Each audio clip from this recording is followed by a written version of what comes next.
GamingBolt presents 15 great video game concepts that failed to make an impression. Trends will come and trends will go, but some trends, even in their own time, don't really click with the main gaming audience. From concepts that came from games that just didn't grab attention to just poorly timed or executed ideas. These are 15 great video game concepts that failed to make an impression. Evolve. Evolve wanted to bring a survival horror experience to an asymmetric multiplayer space, asking players to play as either the hunters in a class-based shooter similar to Borderlands, or as the monster who, much like a Ridley Scott creation, would sneak around, attack when least expected, and morph. Some early bugs and pre-order bonuses that lost a lot of trust from would-be players killed it off. Houses in Skyrim. Bards would write many songs of the Dragonborn and his escapades across Tamriel in time, but the one that just never made much sense was the expansion where the hero could purchase a house. Skyrim was at its best, making you feel like a nomadic adventurer desperately avoiding arrows to places. So when players had the option to settle down by purchasing a house, Bethesda didn't really give players enough reason to care and make it into their home, at least no more than using it as a glorified expanded storage. Xbox KINECT. You are the controller was a fun idea at first, but the first KINECT was hardly the holodeck that Microsoft was trying to sell it as. A few natural concepts like KINECT Sports came out of the husk we once called Rare, but mostly the motion control camera was held back by the same problem we're finding with VR. How do you tackle player movement when they can't leave a 5-square-foot box where the KINECT can see you? Between the limitations and trying to push it on a more mature Xbox market, the KINECT was long tossed aside by the time Microsoft tried a more powerful version with the Xbox One. BRINK. You only get one first impression. Developer Splash Damage had high hopes for BRINK, wanting to build a unique post-apocalyptic world and a team-based shooter meets RPG that would grow with its players. The idea was just a little ahead of its time, and the developers bit off just a bit more than they could chew. A lack of polish and numerous bugs upon release saw critical and player reception kill off the community, and the online shooter floundered without it. Fracture. Terrain deformation. Cover shooters like Gears of War and Uncharted have played with the idea of cover in so many ways by this point, it's hard to think of what we haven't used as a chest-high wall. Fracture wanted to sell us on giving the power of terrain deformation to players, allowing them to make their own cover. Unfortunately, the unique mechanic failed to make a big impression in a shooter otherwise hopelessly derivative of games that had their own ideas. Batmobile for almost every puzzle in Batman Arkham Knight. When Rocksteady finally made us Batman and made us feel like the world's greatest detective, it was a revelation that superhero games didn't have to suck.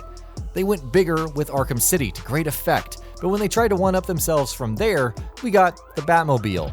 It's not that the Batmobile is boring on its own, but it was just shoehorned into Batman Arkham Knight so frequently and in silly ways that it just got repetitive. Hacking mechanics in Watch Dogs.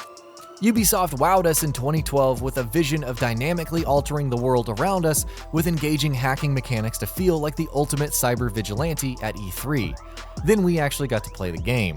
Whether to just make the game flow better or to make sure casual players didn't get confused, the hacking mechanic was reduced to press X to hack. Unfortunately, the rest of the mechanics didn't hold up to losing that glue, and Watch Dogs wasn't the long-term pillar Ubisoft hoped for.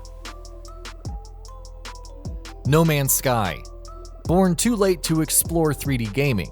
Born too early to explore truly immersive virtual reality like on Star Trek. Born just in time to see Hello Games' overpromised No Man's Sky. We were promised a game where you could explore the vast reaches of space with an uncountable number of creatures and planets all unique to each other. What we got was a series of repetitive planets with similar-looking creatures and generic elements for crafting with the occasional hazard. Wii U GamePad. Almost as an extension of the super popular Nintendo DS, the Wii U GamePad was pitched with the promise of all of that and the versatility of being detached to allow for various asymmetrical multiplayer gameplay, or new concepts completely. The Wii U GamePad was a victim of and cause of some of the Wii U's biggest problems.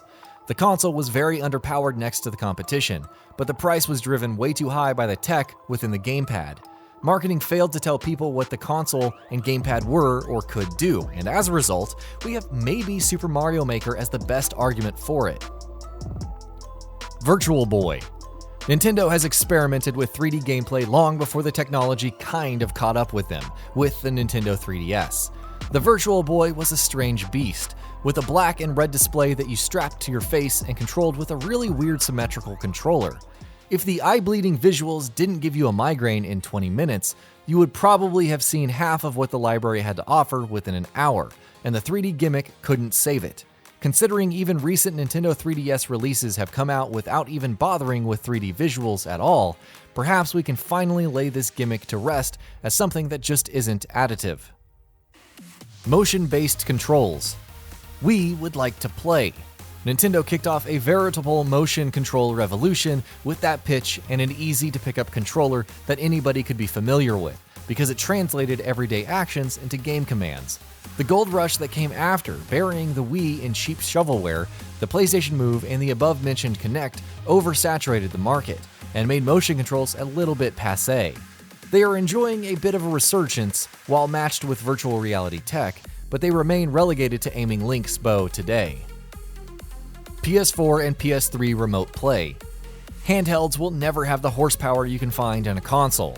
That's just the laws of physics. But what if the internet could let you play that SKYRIM game wherever you go? Sony tried valiantly to get their portable PSP and PS Vita to make their console games playable through a network streaming connection. And while they came just so close to the dream with the Vita before it fell off a cliff, under anything less than perfect conditions, games would be unplayably laggy, and the two systems would constantly disconnect, relegating remote play to a fringe feature. Quantum Break TV series. Quantum Break was supposed to be the ultimate fusion of game and media, with a TV show that linked the events of the game and created a story that neither would be able to tell alone. But what Quantum Break and Microsoft forgot is that we've had the cutscene for years, and it's usually far less jarring than a 20-minute episode between chapters. Quantum Break's TV/game fusion fell on its face for holding up a wheel and trying to sell it as a new mobility circle. Assassin's Creed Unity Co-op. Because nothing says fun with friends like a game about a secretive order of killers who would work alone to eliminate powerful figures throughout history. Assassin's Creed Unity and the main hook of multiplayer co-op felt like a shallow, trend-chasing move from the word go. But when the game launched as a buggy mess that you didn't even really want to play solo, it all fell apart. FMV cutscenes. At the start of the 3D era, when games were becoming bigger and more epic, testing the limits of what a game could be, the full-motion video cutscene was the best way to show off the cinematic moments that games couldn't pull off in-engine. The problem was that rendering back then was still very young, and most games didn't have the budget to shore up cutscenes when the game was the most important part, resulting in nightmare fuel like you see all over the PlayStation. Technology caught up quickly, making PS2-era cutscenes look better, and finally many games could simply opt to go in-engine by the time the PS3 and 360 rolled around, cutting out the middleman altogether. And that'll be about it for this one. If you guys like what we're doing at GamingBolt, please consider subscribing to our channel, and I'll see you guys on the next video.